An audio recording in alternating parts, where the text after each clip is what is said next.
Alors on n'est pas encore revenu à la normale. J'espère que d'ici la fin de la semaine, on pourra se dire qu'on n'est pas loin d'être revenu à la normale sur la plupart des réseaux de l'île. D'abord les réseaux routiers, parce qu'il y a un gros effort qui a été fait très vite sur les routes principales. Et puis grâce aux renforts nationaux qu'on a eus, grâce au travail des militaires des FASOI, grâce aussi bien sûr au dévouement des gens des services des routes, de la région, des départements, des communes. Vous voyez beaucoup de gens qui sont en train de s'activer sur les routes aujourd'hui et on arrive à dégager progressivement en allant le plus loin possible.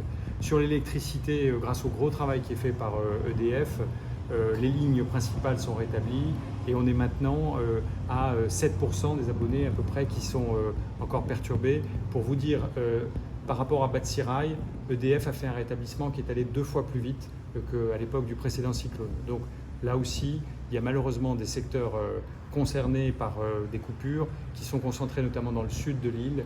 Donc pour Saint-Joseph, pour Saint-Philippe, pour Petite-Île, encore un peu Saint-Pierre, ça reste difficile et on en est désolé. Ça a des conséquences sur l'eau, mais là aussi, en nombre d'abonnés, il y a eu une progression très très forte des abonnés qui ont été rétablis.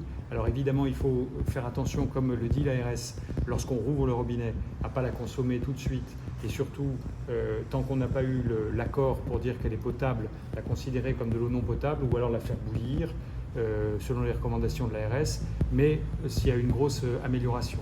Sur l'école, on a bon espoir que la plupart des écoles, des collèges, des lycées vont pouvoir rouvrir lundi. Les crèches, 85% des crèches ont pu reprendre parfois un peu en mode dégradé. Donc voilà, on n'est pas complètement à la normale parce que surtout il y a beaucoup de personnes qui ont été touchées. Les agriculteurs ont été très meurtris par le cyclone Belal et là il va falloir du temps pour constater mais surtout aider à refaire partir l'agriculture et c'est un grand dommage. Beaucoup de personnes à titre individuel ont aussi été touchées dans leur logement, dans leur possibilité de se déplacer, etc. Et donc le ministre de l'Intérieur et des Outre-mer nous a demandé d'aller vite. D'abord sur la déclaration de catastrophe naturelle. On a fait une procédure accélérée. J'ai fait comme préfet la demande au nom des 24 maires de l'île.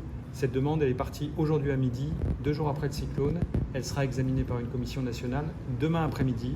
Et l'arrêté de catastrophe naturelle sera publié ce week-end ou lundi sans faute. Ce qui permettra ensuite aux personnes assurées de déposer des dossiers pour bénéficier d'un accompagnement assurantiel. Et pour les personnes qui ne sont pas assurées, on va aller aussi vite avec quelque chose qui s'appelle le fonds de soutien Outre-mer pour que dès les jours prochains, les personnes puissent déposer des dossiers et demander des aides. Donc on ira le plus vite possible.